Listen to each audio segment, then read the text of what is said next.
Hello, everybody. We are those guys you hate. Welcome to the show that encourages you to be your best self by not being like us. My brother and I hopelessly search for nuance as we wade through wacky segments and crazy conversations. If you can withstand the insanity, you might actually learn something. Tyler, what are you going to be discussing this week, my friend? Ryan, on this week's show, I am bringing back a long-lost segment where we're going to dive into some kooky religion that there are people out there that believe it. Love it. What about you, Ryan?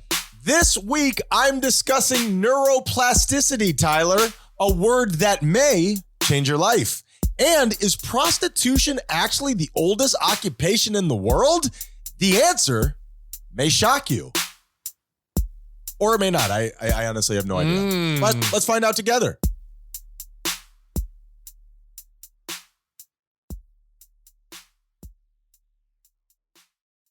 The internet belches out a lot of things, Tyler. It is a fast-moving current, is it not?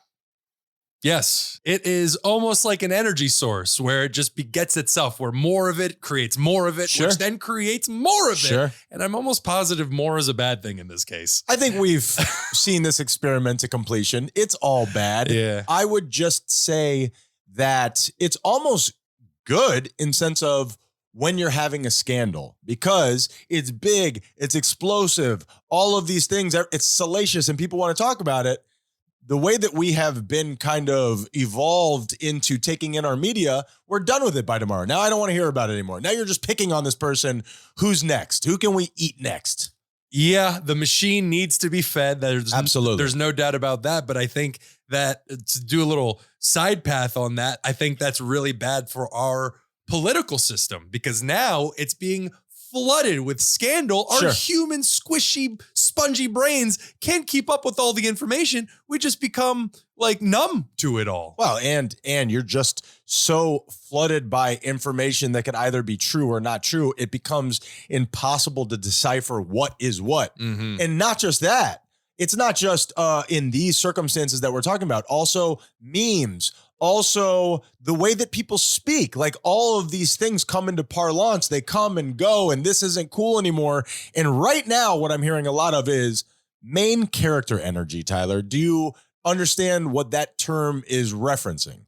I related to big dick energy. I understand that. Okay. But main character energy, I relate that specifically to I am the main character. Is that the same thing? Right. Where it's people who just believe they are the main character of this world. In your perception, in the movie of your mind, because that's all this is. We're interpreting things. And Tyler and I could have the same experience and experience it totally different. That happens to us all the time just because we're so different. It's perception and selfish. On your part. I actually am seeing it in the way that it is. But I don't want to fight with you here on air. We'll do that during the break. But here is my question. As somebody who has related myself to, for lack of a better term, a recovering narcissist. I think that I had many of those qualities growing up. Mm-hmm. It's hard for me to imagine somebody who doesn't see themselves as their main character. Every experience that I've ever experienced has happened with me in the middle of it. I am following myself. You know, when you die in a video game and now you're following somebody else, that would be a strange experience. Everything that's ever happened to me has happened to me. It takes some real work to not be your own main character. And it's kind of hard to imagine what that would look like. But I think that it's not just the perception of it, but I think it's also your behavior behind it. When I think of I am the main character, I think of people who behave in a way where it's everybody else is an NPC. Everybody else is just the computer program, and I can do whatever I want on this planet. It's like a free guy. Exactly. But I'm thinking of like, I saw a video not that long ago of people who parked their Lamborghini in the middle of the road on New York traffic, got out and started posing for photos. And that is, I am the main character energy, where it's like GTA. Get the hell out of here. Hey, if you earned enough money to buy that car, you're allowed to do whatever you want, Tyler. I don't think that's a rule. That's a social contract that we have all signed up for just by being born in America. I get doubles of mine because I don't remember signing that. And you're asking, especially in New York, to get the shit kicked out of you. Well, that's why your car's so fast. And thank you for not bringing up my voice crack. That was deeply embarrassing, and we didn't fix it, so we'll have to leave it in. Thank you for that. Thank you for addressing it, though. So The weight on my chest got heavier after I mentioned it. So my question is, there are people out there who innately see themselves as Smee, as Captain Hook's fluffer, and they're going about their business. Perhaps I could have put it more eloquently. A little bit. You're right. It's forgive me. I don't like what you said, but I like the way you said it. Captain Hook would have trouble with some of that stuff just based on, just on physical attributes. Sure. So nonetheless, not to drag it down into the sewer, I have trouble understanding people who see the world that way. What does that look like? Maybe I'm asking you a question you don't know the answer to, but what would that look like? Would it make you a better person if you had NPC energy? I think that being able to put yourself in somebody else's shoes is always a beneficial trait. And that is absolutely true. What you're describing is empathy. Empathy. But I'm talking about people who live from empathy. Is that like Mother Teresa? Yeah, it sounds like a superpower, but it Sure. definitely One that I don't want, Tyler. I don't know. It sounds Who's going to take care of me? After everything I've done for you, mother effers?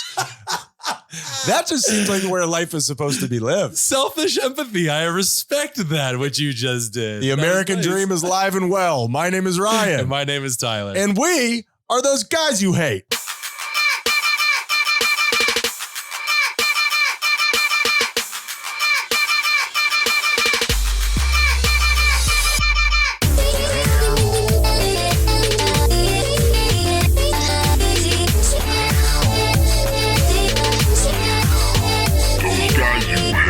Howdy, partners, and welcome to another Those Guys You Hate. Right over there is my brother, Tyler. Tyler, how you doing today, my friend? I mean, I was doing well, but then you're trying to pretend that you're what, a cowboy? There's something cool about being a cowboy. What is it? No indoor plumbing. You're somewhat of an outlaw. You get to smoke all the cigarettes you want. All Looks the super cigarettes. cool. Cancer hadn't been invented yet, so that's pretty cool. I don't think that's true. Nope. Oh, did they invent it with the Marlboro Man? Is that what it is? No, you died before cancer could ever really take its toll. Oh. That's smoke up. Smoke them if you got them. That's where that saying came from. Just made all that up, Tyler. You know what I love to do? You don't say. I covered it up pretty well. Thank you. Thank God you told me. I can't believe they invented cancer. Just one of the, up there with the A-bomb. What I like to do on this show and in my life, to some sort of strange way, I feel like it is my calling. I have been attracted to a very spiritual lifestyle, Tyler. I don't know if you've noticed that. Yeah, you won't shut up about it. I won't shut the hell up about it. Yeah. It's what makes me special.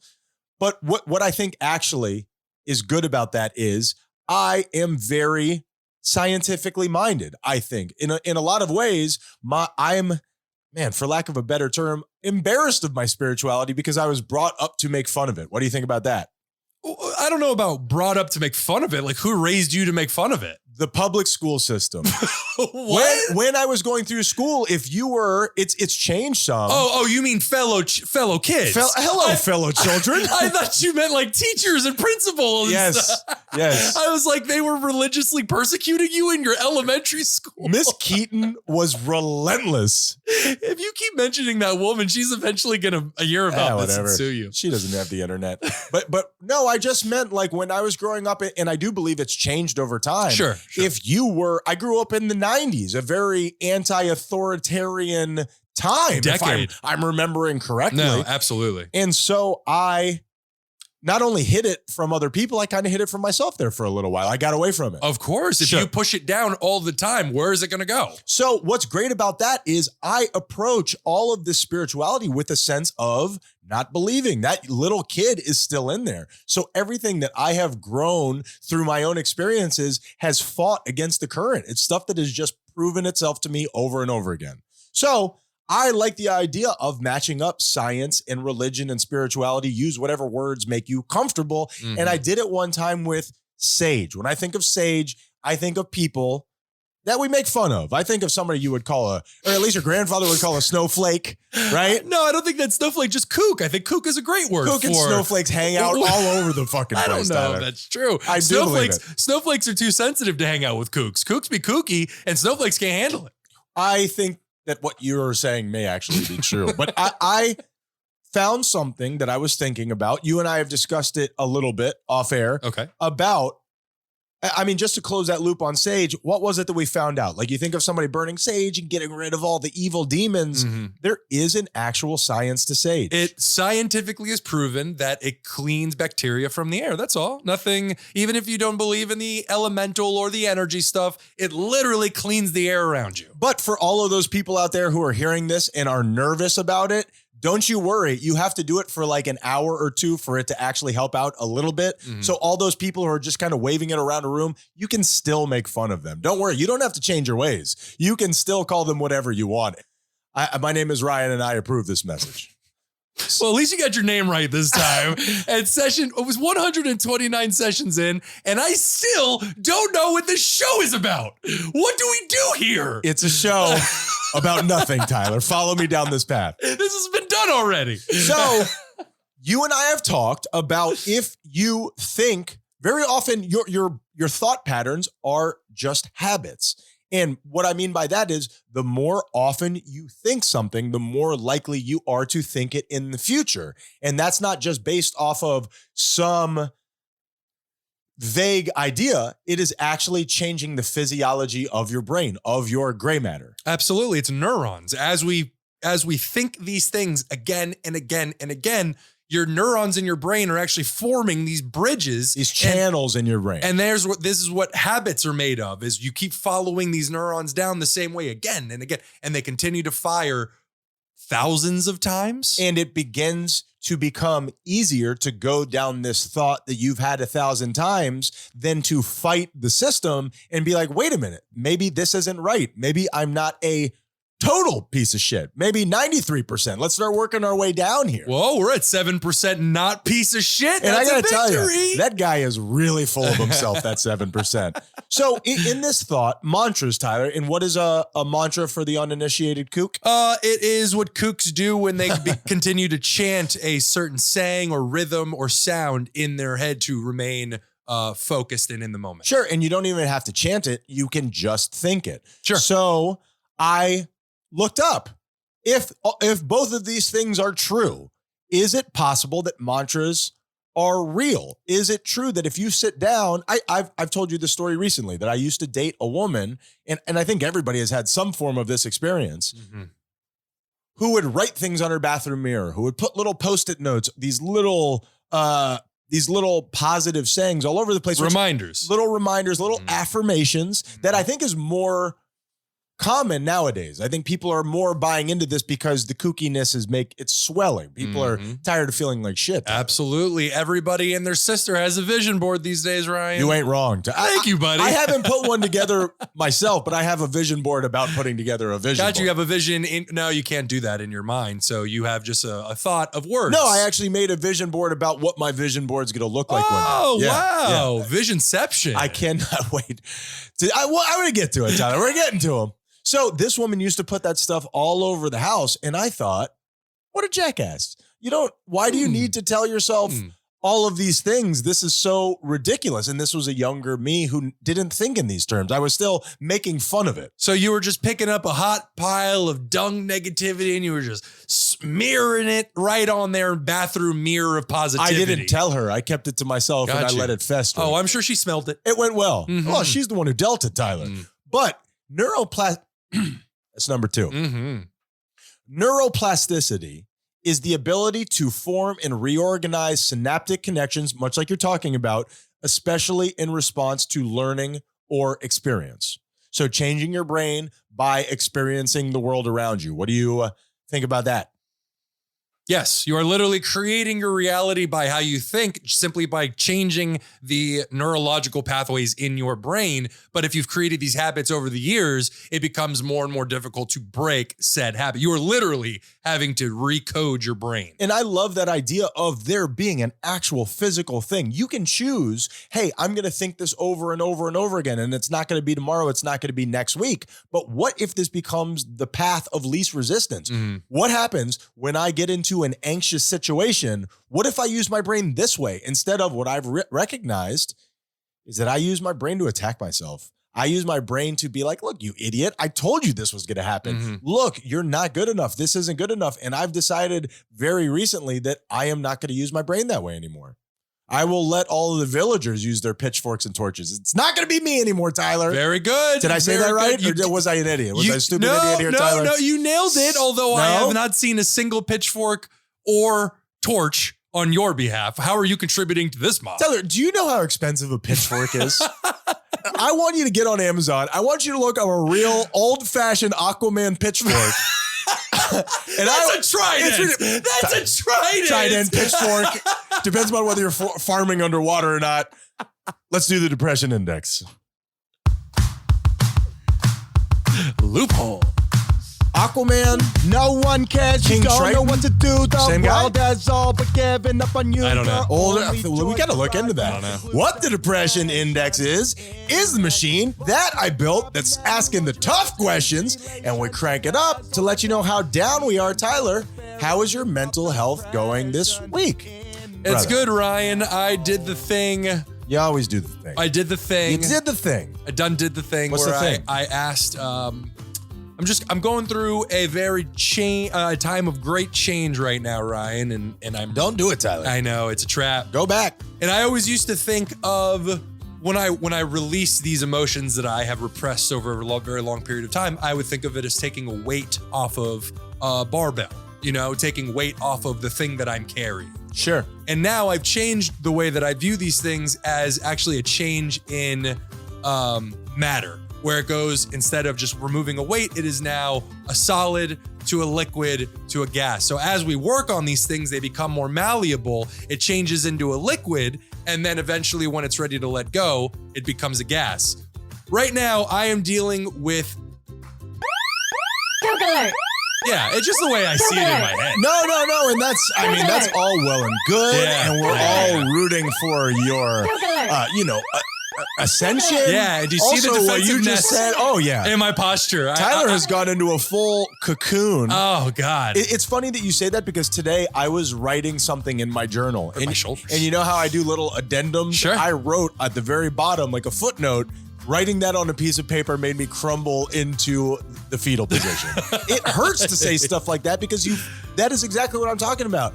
You have conditioned yourself to make fun of people who talk like that. And I'm doing it right now. Especially if it's you. Doing it right now. Even if you believe it, you attack that person. Yes. You know what I mean? Yes, and quite the, I guess dichotomy would be the best word, because I truly believe in the things that I'm saying, but then the other voice in me, the other half, is going, you stupid moron. Kick that nerd's ass. That's what I mean. There's bullies in our head, man, and it's us. Yep. So I did I think I'm in a very good place right now overall, and Hey, I buddy. did the very dumb thing, not literally, but dumb thing, where I asked the universe, give me whatever I can handle. Don't do that. Send it my way. Don't do that. I didn't challenge it. I just said, please. That's all you got, pussy. I know. No. That's Tyler. No. Tyler said that, not me. So my theme for the week is intend, not want. Want is not something that we should want for ourselves. It is intention. Intend to get better. Don't just want it. Intend for it. Well, we were just talking about, wait, let me scroll back so I know exactly what it was. Main character energy.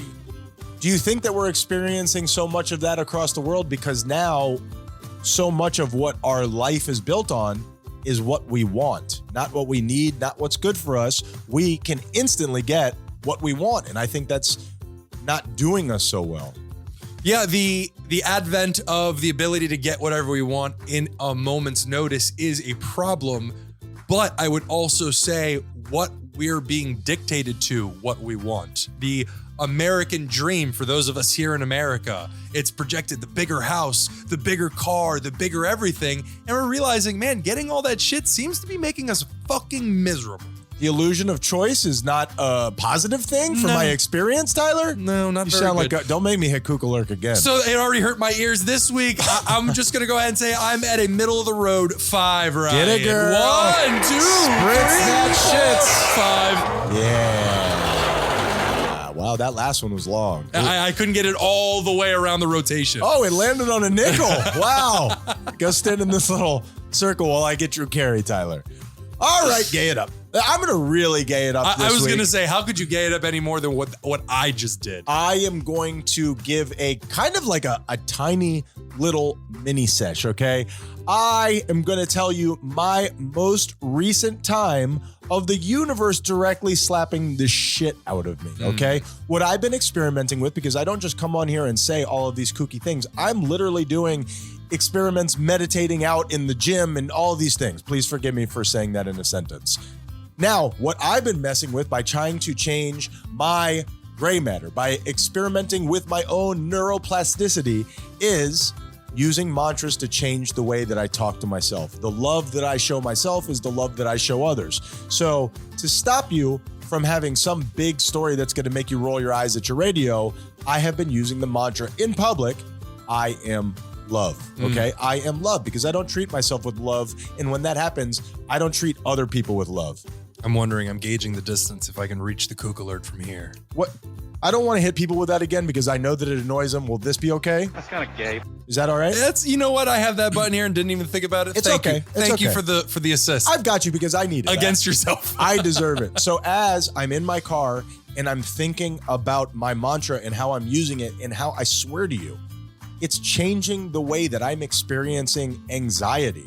I'm recognizing that I am exploding outwards and hey, dude, I'm bringing it back with that mantra. It's worked wonders for me.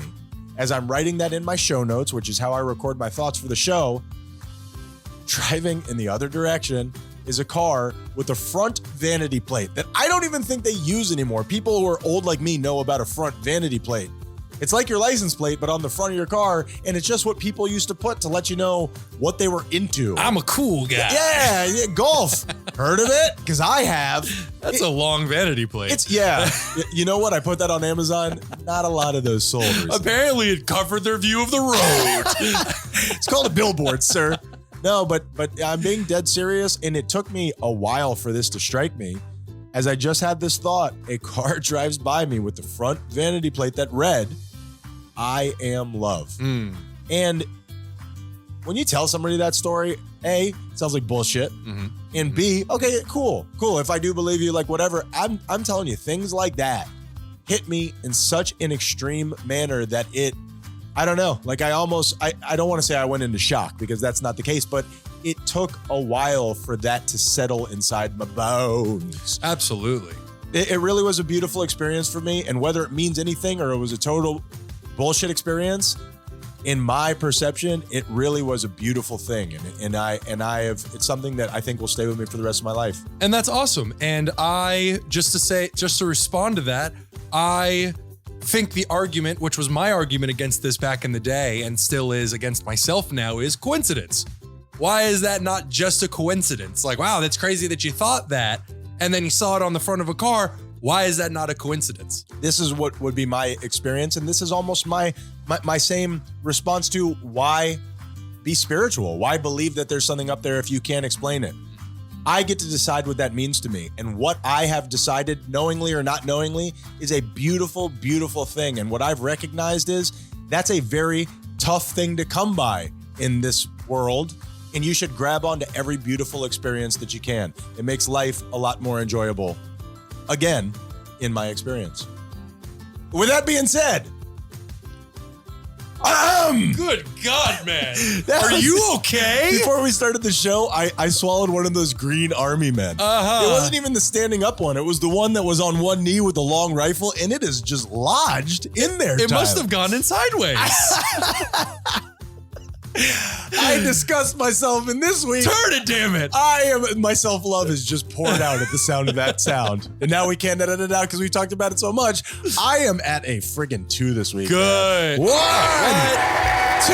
Oh, screw you. You do seem a bit happy. I am coming for the crown again, huh? At a manic level right now. And of course, you and I seesaw in such a weird cosmic way. I'm at a manic level and I'm really, in a lot of ways, for the first time in my life, kind of able to control it. Like I'm feeling really good right now. So that's awesome. We'll see. There's probably a way that we could, when I'm manic, I'm like too happy. It's almost painful. If there was only some sort of a segment that we could do to bring that down, it would probably sound like this. Shameful Admissions.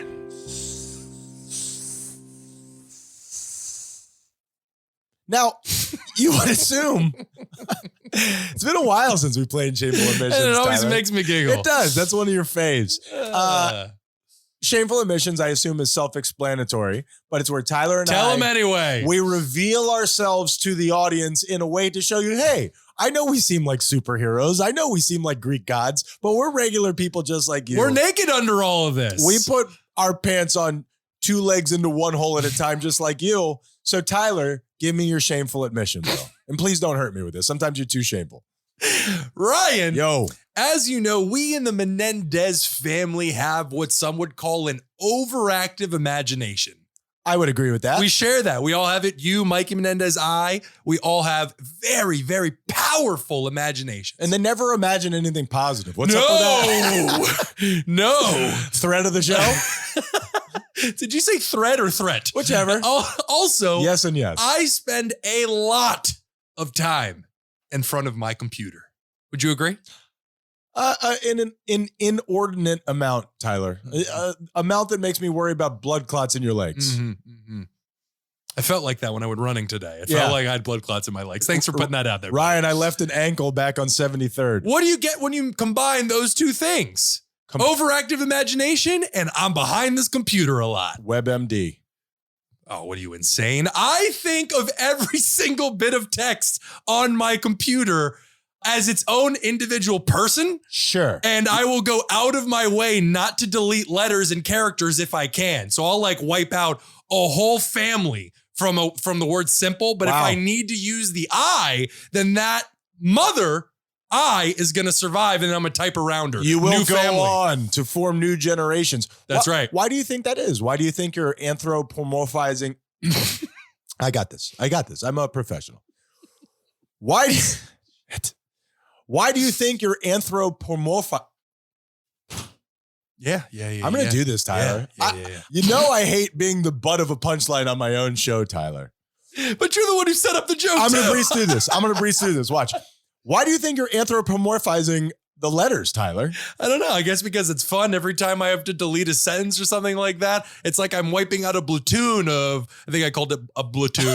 Platoon. Thank you for helping me. Of the enemy army. That's interesting. But I'm also being benevolent and letting this one character survive to go on and tell my story. Oh, okay. Yeah, Yeah. that's not troubling at all as somebody who shares a space with you. Mm-mm. That's good. Okay. Ryan, that's my shameful admission. What about you? Fantastic, Tyler. I have a shameful admission that kind of like yours means nothing. It's Sure. like nobody really cares. Means nothing. But I also am genuinely ashamed of this. This will be, I'm going to ease into this. Mhm. I feel shame when somebody comes up on me and I'm playing like video games on my iPad. I feel like I'm being unproductive. I feel like I do. Like I almost want to hide it a little bit. Does that make sense? Oh, absolutely. Why do you think I never opened my bedroom door? Other than the mess. I try not to think too much about that, Tyler. But here is my actual shameful admission. I have a deep, dark secret that I love to play, just going from one to another. Mm-hmm. Do you know those cheap games that are only made to get you to watch commercials on the iPad? Yes. It's like a red or a blue person that they didn't even take the time to give them a face. Mm-hmm. It's just these things that are cranked out that promise you, hey, you've always wanted to do this. Come try this game. And Sure. and you do it, and for the first 10 seconds, it's fun as hell, but then you're like, this is terrible. Mm-hmm. Love those. Love going from one to the other because they're just commercials sending you to the next bullshit game. And I will go down a rabbit hole downloading and then erasing those for a long time. So how frequently would you say you go through an app? Well, What's your average play time on it an app? depends. Every now and then I'll get stuck on one, like something that is made just to, you don't get better at it. It's just made to get you to waste your time. And money. Like TikTok. Mm-hmm. And the thing is, they just have these commercials that increase at the longer that you play the game. Of course. And you could just put it on airplane mode and shut those off. I leave them on, Tyler. It's part of the game. The anger is part of the game, Tyler. And that, I'm dead serious about this. Uh-huh. That is my shameful admission. Yeah. I am genuinely embarrassed. And when you come into the kitchen, I pick up the Bible and pretend like I'm not doing it. Sure. And I'm ashamed. Oh, thank you for being so honest. I care about what you think. Yeah, thanks, but wow, well, that's like the nicest thing you've ever said. Now I have to kill you, Tyler. And I'll do it over the break. What's going on, everybody? Ryan Menendez here. Now, I know that you're such a fan of this podcast, you already know it, but part of this advertising is me explaining shit to you that you already know. Buckle up! So much of this podcast is based on me being a total kook. Now, a bunch of people have reached out to me, and they have let me know that they want to be a kook too. Now, this isn't something that you just stumble on. It doesn't happen by accident. You gotta put in practice. 10,000 hours, am I right? So what you need to do is read the books that I read. Now, what we've done is we have signed up to work with Audible so you can read the books to become a kook like me. THOSEGUYSYOUHATE.com.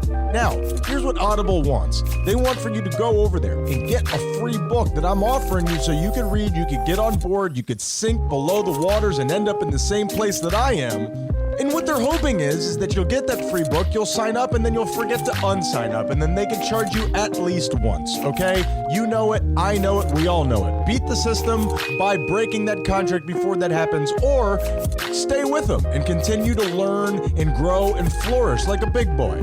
So if you go to THOSEGUYSYOUHATE.com right now, all of my reading recommendations are there. You could sign up and get the book for free, and then you have 30 days to cancel your membership, and you don't get beat on the deal. You know you won't because you're lazy. That's why you haven't moved out of your parents' house. We love you. Thank you for supporting Those Guys You Hate, and let's get back to the show. Those guys. We humans have a serious problem with garbage. How are we ever going to get aliens to come here if we don't tidy up after ourselves? You hate.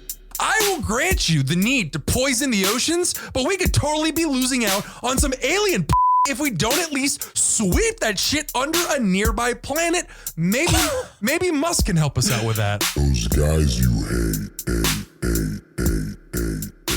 And red circle. And we are back, Tyler. We are back. We're discussing food in Miami and how you have to out wacky the food truck. What do they call a food truck? But it's in a building, a non-mobile food truck in a. I believe they call that a restaurant, Ryan. No, I don't think that's it, Tyler. Drive-through? So in Miami, is it like this all over the world? I guess there are many other places where it's like this, but not everywhere, right? I don't think culturally speaking and financially speaking, every place around the world would be able to benefit from this. I understand. But it's where people want a new spin on old classics. So everybody's got to go up above. And also Instagram and social media has changed the nature. Everybody's competing with everybody, not just in their town, but across the world. Yeah. And from Instagram to food trucks, it gives you a way for chefs to harass their patrons. Really? Yeah. You could track them online and then you can drive to where they are and cook them a meal. Love that. Mm-hmm. Now they got it cooking, Tyler.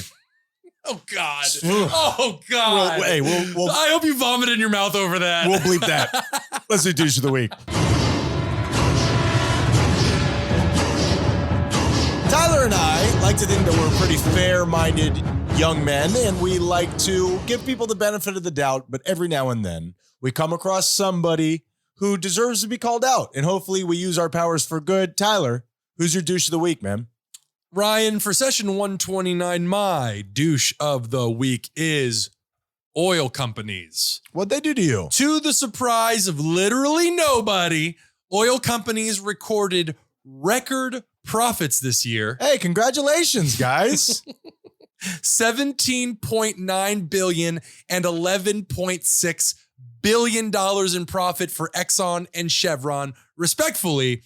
Those numbers are just the second quarter. They made those billions in profits in 3 months. Well, they deserve it. And when everything is going so well in the world, it's a boon to you. What you're doing helps everybody out across this great land. Not of how ours. we do Douche of the Week, Ryan. Oh, forgive me. I forgot. Wait, please continue. I'm back on track. Oil companies, as families across the globe struggle to put food on their table, record Congratulations. profits and record salaries for the executives. You are my Douche of the Week. It has been a while. I'm out of touch with how this game goes. Evil is not a word I throw around very often, but for these guys, fucking evil, man. Also, live backwards, huh? How about that? I think that's just Vol. No, it's Live doesn't have. Oh, I thought you were talking about the golf tournament. the word My backwards. Live. So, yeah, We're live. I mean, and what? That's just a little play on words for you. Just symmetry in life. Isn't it beautiful? All right. So for my douche of the week, Tyler, you're doing a big, broad social implication thing, which, if I could be honest, is kind of annoying. This is how we do it. I'm going to be a little bit more specific, and mine's a little wacky. But again, I genuinely mean it, okay? My douche of the week goes out to that lizard that had the gall to climb into the protective mesh of our air conditioner and die right in front of our kitchen window. When you sit and wash your hands at my sink, my kitchen sink, which I do 50 times a day, Tyler, Sure. you're staring at the remains of what used to be a living, I assume, lizard at some point. It's a moment-to-moment reminder of why we wash our hands. I wish. I actually probably take part in some of this douche of the week because I wish I was man enough to just go get it out of my life. I could go out there and I could fix this problem in 2 seconds, but I just can't bring myself to do it. I think physics will take over eventually. Eventually, it'll crumble to dust and the fan will just blow it away. This kind of is reminiscent of that would you rather, that would you rather watch your parents have sex every night or just join in once to end it. I feel like we're kind of in that same game of chicken, me and this lizard. Do I have that correct? I would say in the same vein, but nowhere near on the same level. Totally different vein, Tyler. Totally okay. different vein. Gotcha. And so for this week, that lizard that had the unmitigated gall to die in my visage. Okay, Stephen A. You are very good. You are my douche of the week.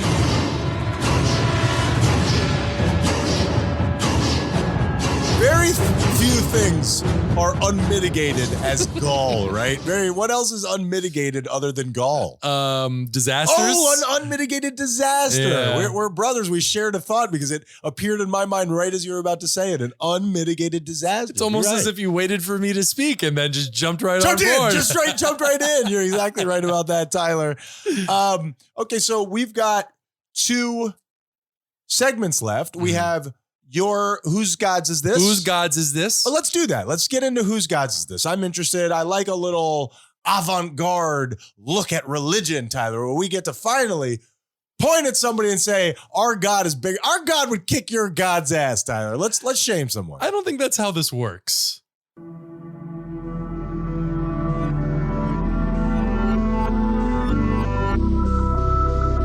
Yes, Ryan, this is a segment that I have not broken out in a very long time. Is this music new? I'm unfamiliar with this. Brand new music. We got it just for this segment. I feel like I'm David Duchovny and we're trying to figure out where the aliens went. The few finalists for this sounder did come down to basically X-Files sounds. That was it. Okay, perfect. I really like it. Do you remember our very first Whose Gods Is This? When you say it, I will definitely remember, but not off the top of my The head. first one was the Church of Euthanasia, right? Yes, and what they care about kids in Japan, I'll never understand. I did that last time, remember? Yeah. Sure. It's ringing a bell. Sure, it's a repeater. Yeah, the Church of Euthanasia was all about save the planet, kill yourself. Which is very funny. It's very funny. What makes it funny is there is some truth to it, a morbid, terrible truth. Not about murder, just killing yourself. Sure. Well, anyway, Ryan, this week's Whose Gods Is This is all about rialism. Have you heard of rialism? Would you spell it for me, please? R-A-E-L-I-S-M. That's not real. Okay, anyway. Or realism, Sure. excuse me. Forgive You know me. what? You're absolutely Realism is a better way of Okay, putting it. I've heard of realism. No. but I've never heard of realism. Separate from realism. Tell me about this gods. Realism is a UFO religion, Ryan. Okay, that makes sense. Mm-hmm. Now, can I ask where the word R-A-E comes in when discussing UFOs? R-A-E-L is the name of the prophet, Rael. And he got his name because Rael is the second syllable of Israel, Ryan. He is Rael. He is okay. the God, the prophet Rael. Well, the thing is, in the Bible, words mean so much. Little pieces. There is tomes much thicker than the actual Bible breaking down on what each syllable means, much like what you're talking about. Well, Rael.org, the organization's website, the first thing it says in large font is, and I quote, extraterrestrials created all life on Earth. Big old font right across the screen. Well, right off the bat, what do you say to that, Ryan?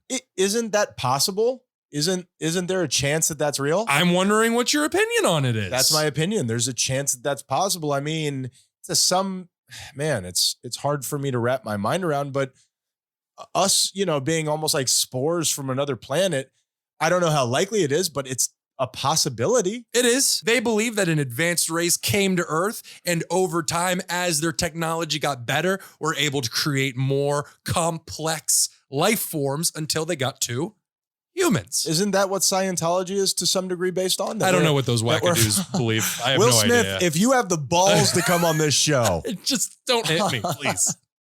Well, keep my husband's balls out of your mouth. don't speak for all of us, Okay, Ryan. forgive me. Now, this also comes right from their website, and I'd like to know what you think about this. Those, as the Jewish man I know you to be, those searching for evidence of extraterrestrial life need look no further than in humanity's most revered ancient text, the Elohim, as they were known in the original Hebrew Bible. Is that the Torah? It just says the original Hebrew Bible. That's the thing. I am so ignorant with religion as a okay. whole, much less ancient Hebrew. I wonder if that's the Torah or just the Old Testament. I don't know, but it also says, much like Brahma or Shiva or Vishnu and other religious texts, it has deliberately created all life on Earth through highly advanced science. Okay. That is their belief. That's very interesting. Sure. Let's say that God did create the world. Wouldn't he do it through science? Wouldn't God create science? Well, I think science is just physics and our understanding thereof. So yes, by its very definition, everything that happens is through that branch. Maybe you don't say. You hit it well. So God ostensibly is just some sort of like a coder, right? Exactly. We're all ones and zeros, baby. At the base level of some of us more zeros than others. Why are you pointing at me? You pointed right between my eyes. You're right. Elevator pitch. No, go ahead. I interrupted. And no, that's okay. And DNA is literally a sequence. It is a sequence of numbers on a screen. It's an equation. That's it. Yep. Kooky scientists, and they're creating life. Speaking of a thread through the show, that's this idea of religion and science being two languages talking about the same thing. Mm-hmm. Well, this is where it throws me off, because anytime any religion, and I think most religions have prophets. The majority of the prophets throughout the ages, you have Buddha, Moses, Jesus, and Muhammad, just to name a few. They believe that there are 40 in all, and the 40th being the last. 40 what in the all? The 40th prophet. There are 40 prophets across the ages of humanity. Such as like Jesus, Buddha. Muhammad, Buddha, all the ones. Did you not hear me just list all those names? Can I just be very honest with what happened? I did hear you say that, but what happened was you said religion's prophets, and I started doing churches want your money joke, and you lost me for about 7 seconds. Gotcha. And then you just repeated two of the names. Steve Martin was also a private Nobody comment. gets that. Yes, I tuned out for a moment. That's okay. But I'm back. Okay. I thought that was a funny opportunity. So there are 40 big name prophets that will come throughout history, and then the 40th one is Rael Ryan. Okay. Rael, however you say his name, he claims to be the 40th and final prophet. Here is my problem. If you have a prophet in your religion and you are the last one, you are the final one, you are the most important, you would argue. Sure. The big boss. It's a problem for me when you are that person. You're the one telling me that you're the big dude. Well, I mean, that's kind of strange to me. All the people who could back up my story have been dead for thousands of years. What do you want me to do about that? I'm not even entirely sure Moses or Buddha would back this dude up. You are not keeping it Rael, Tyler. You don't know what it was like. He should use that. You should write to him. Living before the earth. And finally, another thing that I do agree with, or not finally, second to last thing, in 1945, the first atomic bomb was dropped. According to this religion, we have entered the age of apocalypse, the ability to end our own species through nuclear fallout. Fact, Ryan. I agree with that big time. That changed the course of humanity and how we live it. Thanks a lot, Oppenheimer. Good job, Einstein. And finally, Ryan, they're looking for a country to let them build an extraterrestrial embassy. I'll do it. I'll do it. They would like to build an embassy without any restrictions internationally or airspace, no restricted airspace. I mean, we're going straight to the top. That's true. And they say that whoever allows this to happen will be the center of religious and scientific prosperity for millennia to come when the Elohim finally return to Earth. Think of the tourism. Think of the tourism. What are you doing? Tanzania? You got a lot that you're in the middle of? Let's go. Look at all that free airspace you're not using. Look at this. So it's a lot of things that I myself believe. I mean, not the embassy, you could keep that, but that we're in the age of apocalypse. I think that's a fact. I don't know that that's a fact, but it's... Well, the fact that we can end ourselves with our technology. We've never had that before. Yeah, because before we had, weapons and fire, but that was a pretty localized situation. Now we're thinking on a much bigger scale. Well, once the atomic bomb dropped, I think that was the moment when people said we could end the world. Well, it's not even the bomb, it's the nuclear winter that could. Yeah, absolutely. Therefore, where there's so many particles in the air, it blots out the sun. Man, we're having fun this week. And they're trying to bring swastikas back, Ryan. They are pro swastikas. They're trying to bring it back to positive society. We're bringing it back, baby. They actually had to change their logo because it was a Jewish star, and in the center was a swastika connecting the whole thing. And they had to change the symbol a little bit because you can't just put that out there and expect people to know you mean something positive. Public blowback, a son of a bitch. And we've covered on the show before we move on that swastikas used to be swastis, which were a positive thing. Leave it to Hitler to go and muck it up, Tyler. Yeah, well, I think it was always known as swastika. Swasti was the word that was used in positivity, but swastikas were a sign of positivity. Sure. Yes, and Ryan, that is for the second time ever. Whose gods is this? That would be like if Trump just adopted the yin yang, you know what I mean? And be like, this means fuck you, black or white. That's right. Yeah, that's exactly right. Look at this division. Look at this. I can pull this thing apart black and white. You've ruined the 1980s, you son of a bitch. That's not true. But what is true is that it is time for Week in Review.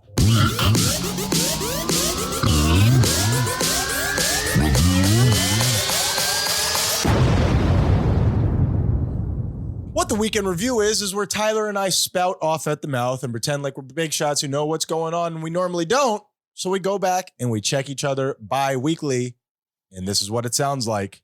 Tyler, last week I said that Amy Schumer and Angelina Jolie were extras on the show Judge Judy.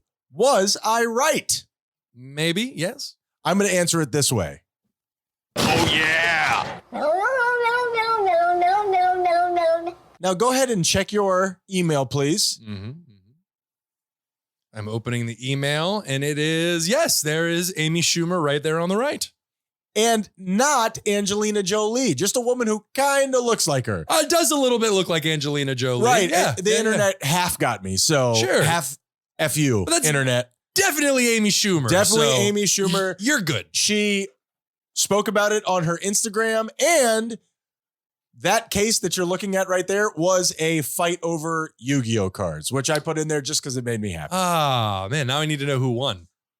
Ryan, last week we discussed flying the American flag at half-mast and upside down. Did I look up what they represent? Oh, yeah. Did you look this up? I didn't, but can I guess, doesn't flying the flag upside down mean that we have conquered your fort? It is now our fort? No. Flying the American flag upside, well, I'll read it here. Half-mast is a sign of mourning and remembrance. Sure. The president has the authority to issue an executive order at which point all schools, government buildings need to fly the flag at half-mast. And it runs for however long is deemed fit, I guess. So there's no standard on that. It's just kind of however we feel. Yeah, because depending on who died, say it's to somebody who died. If it's somebody... Justin Bieber. Oh, no. Then you got to do it for like a month. Absolutely. You know what? New flag. We're getting a new flag. It's going to look like his hair when he was a kid. Well, upside down, it means dire distress in instances of extreme danger to life or property. Basically, it's a final option. It is saying, please literally send anyone. Save us. And you know what? Future Week in Review, 2 weeks from now, I believe, because I I dated somebody whose father was in the army, and he told me that in that little ball up at the top of a flag, there used to be like 4 items in that little ball that you used when you were in danger. Huh. To be continued. Interesting. So you're saying there's like a little survival time capsule up there and I just have to climb a 30-foot pole to get to it. There is like 4 things that are supposed to be in there, and you're supposed to do something with each thing to ensure mutual destruction. Tyler, on the mini sesh that you and I have every week where we tell a little story, I hypothesized that the 6 years in between our age was much larger than the average gap between siblings. That's a lot of words that I just used. I get what you're saying. Was I right? I would say yes. Oh, yeah. Okay, I got this from verywellfamily.com. Okay, I'm going to throw a little math at you, so bear with me. A third of all couples conceived within 18 months of the birth of the previous child. Are you following me so far? Gotcha. A third of people get right back after it a year and a half after birth. Getting freaky. By the TK. The median age interval between children is 24 to 29 months. So in other words, the sweet spot, if you will allow it, is I'll allow it. 2 years plus. That is Gotcha. the median age difference between siblings. Shorter age gaps are more common than larger age gaps. I don't know if that's interesting, but that is a fact. Well, Ryan, last week we asked, why is America so darn repressed? Will the answer shock you? That's a cat. Yes, it is. The answer is no. The answer will not shock you. It primarily comes down to religion. What? And especially during the Victorian era. Do you know about the Victorian era, Victorian era, is that when the women wore the dresses with the cages underneath? Yeah, it was very much Ostentatious. showy, ostentatious. They would wear those girdles that they would pull so tightly that it would do severe damage to women's insides, but not in the fun way.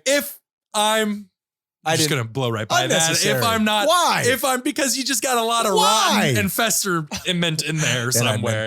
And yes, but I believe that specifically was started by the French. So blame the French for that one. I always do. Got you. No, the Victorian era, yes, under the rule of Queen Victoria. Makes sense. The reason why it was called the Victorian era is because her rule extended to the point where she ruled over 1/4 of the population of the world. Wow. So it wasn't just in England, it was the Victorian era everywhere. So follow me down this path. Sexy Attila the Hun. Do I have that right? Unfortunately, because she was married and of the culture, she took the role of housewife. And in Victorian era, women were seen as things, Ryan. They were property. They were things. I'm glad we got that all taken care of. Exactly. Yes. So we were coming from the Gregorian era, which was King Gregory, which there was plenty of prostitution. The guy with the chants and the calendars and all that. Yes, Ryan. Yes, you're a grade A historian. Thank on you. These things. Take a chance on me. Where things of the sexual nature were a lot more embraced. When the Victorian era hit, a lot more conservative era. Sexual liberation was only for the men. Men could burn their bras. Men were known to go to brothels, which had to be hidden away. The women weren't allowed to be seen, which increased the rape and abuse of these women. So it was just this snowball effect. And now we have to, as we were speaking of earlier, where it comes to decoding our own brains to get out of these habits, we're actually having to do this on a cultural and societal scale as well. Yeah, how's that going?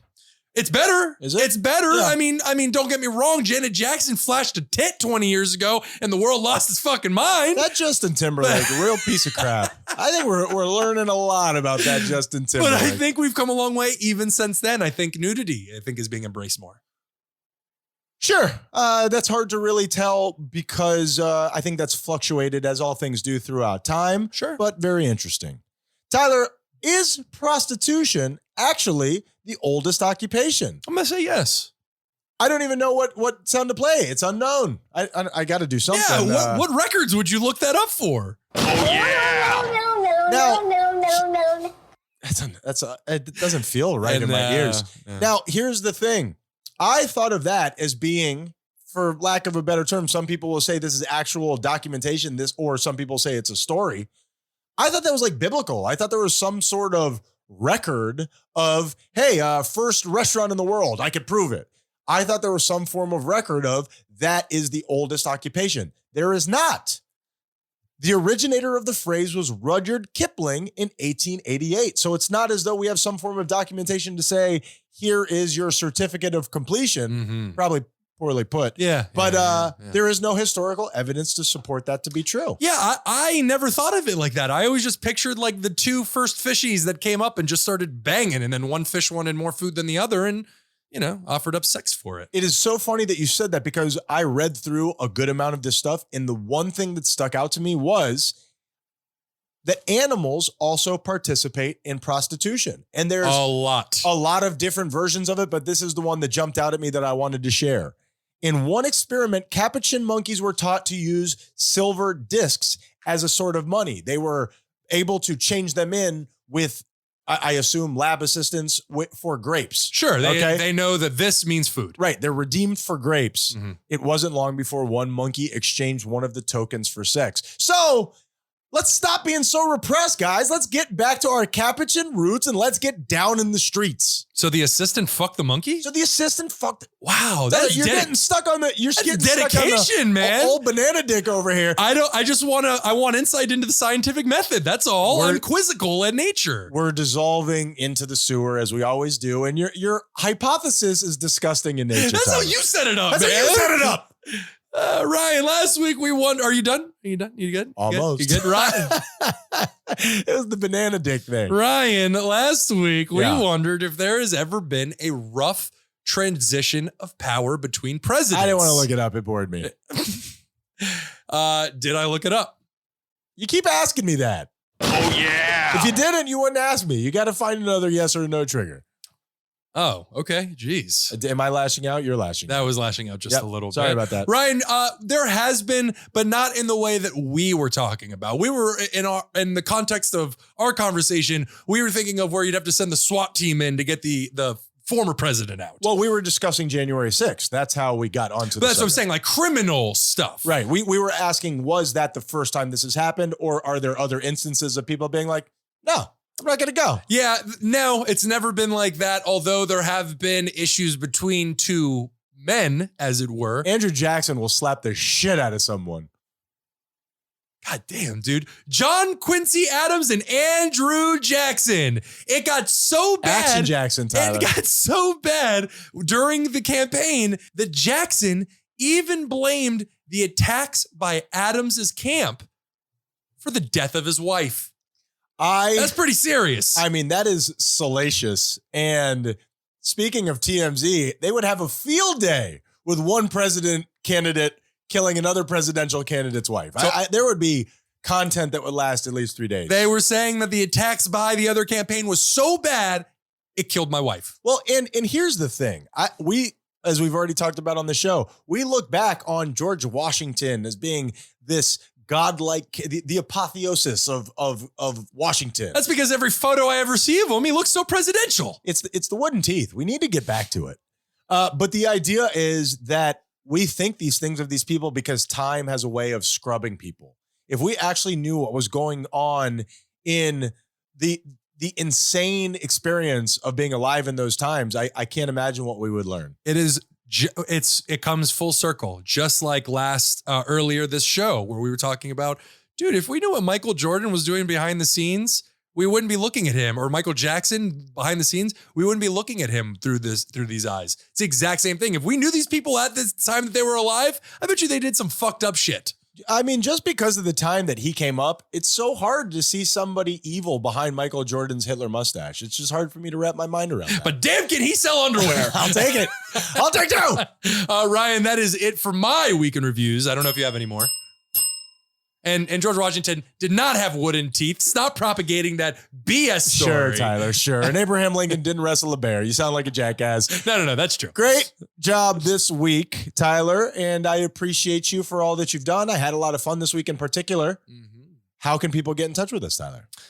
Go to ThoseGuysYouHate.com and subscribe to everything. We've set it all up easily for you. And thank you for your support. We love you. That is a great job. We do love you. We love doing the show. And Tyler, what is the way that we always end the show? The moral of the story. Ryan, the moral of the story is, first of all, don't wrestle bears. Just because Abraham Lincoln did it does not mean that you are capable of doing it. Your neck couldn't even hold up a stovepipe hat of that nature. Well, they don't make stovepipe hats like that anymore. Or necks. Ryan, man, the moral of the story is profit seems to be winning. Profit is winning, Ryan, and I don't know what to do. It goes to oil and it goes to big food and big pharma, and it seems like an uphill battle, and this battle the hill seems to be 90 degrees. Sure. With no handholds. Sure. I think that why we feel so crappy about discussing spirituality or things that you can't see or touch is because the world has all been kind of shaped into this idea of capitalism. Capitalism is real. If you believe in anything other than that, you're a stupid, dumb idiot. At least that's how my middle school went. Yeah, stupid, dumb idiot for me. Ryan, what's the moral of the story? My moral of the story is that the universe is trying to directly connect with you and express its love for you. And I know that you and I don't know, we've been a little long in the tooth here. No, wait, that just means old. We have stitched quite a yarn here on this particular episode, and maybe we do that all the time. But I really believe that the way that you can improve your life right now, you can notice the little things that are going on around you that are beautiful. That sunset that you're looking at is a miracle. That incredibly great tasting apple that you just took a bite of is something worth enjoying. The universe is reaching out to you and trying to tell you that you're not an accident, that you're a beautiful thing. I'm going to go bury my face in my covers because I'm embarrassed. We're those guys you hate. Be kind or we'll kill you.